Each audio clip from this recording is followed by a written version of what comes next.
Appeal करते. Thank you. Ambedkar साहेब please. आपल्या भाजपची कन्सेप्ट अशी आहे की डबल इंजिन सरकार.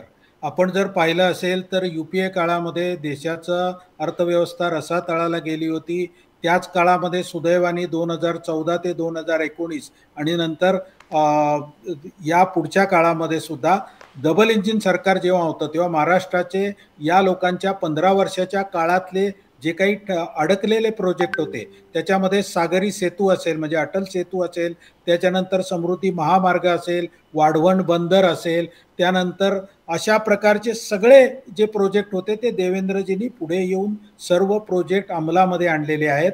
मतदारांनी विचार केला पाहिजे की एका बाजूला बोल बच्चन आहे आणि दुसऱ्या बाजूला कार्य प्रत्यक्ष दिसतंय. आज देशभरातल्या गरिबांच्या घरामध्ये नरेंद्र मोदींनी पाणी पोचवलेलं आहे, त्यांना घर दिलेलं आहे, त्यांना उज्ज्वला गॅसद्वारे सिलेंडर दिलेला आहे, जनधन अकाउंटमधून त्यांचं बँक खातं उघडून दिलेलं आहे.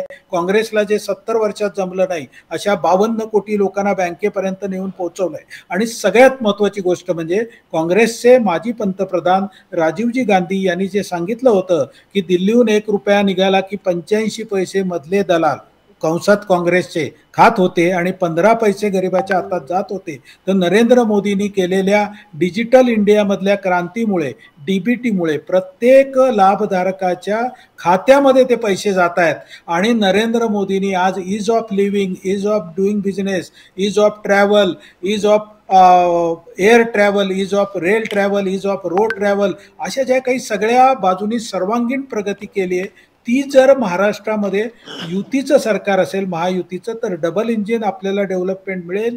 नरेंद्र मोदींनी पुण्यामध्ये कबूल केलेलं आहे की जर तुम्ही डबल इंजिन सरकार दिलं तर पुढच्या 5 वर्षाच्या काळामध्ये 11 लाख कोटी रुपयाची इन्व्हेस्टमेंट महाराष्ट्रामध्ये येणार आहे. त्यामुळे माझी सगळ्या मतदारांना विनंती आहे की त्यांनी डबल इंजिन सरकार द्यावं, महायुतीला प्रचंड बहुमताने विजयी करावं. Thank you so much.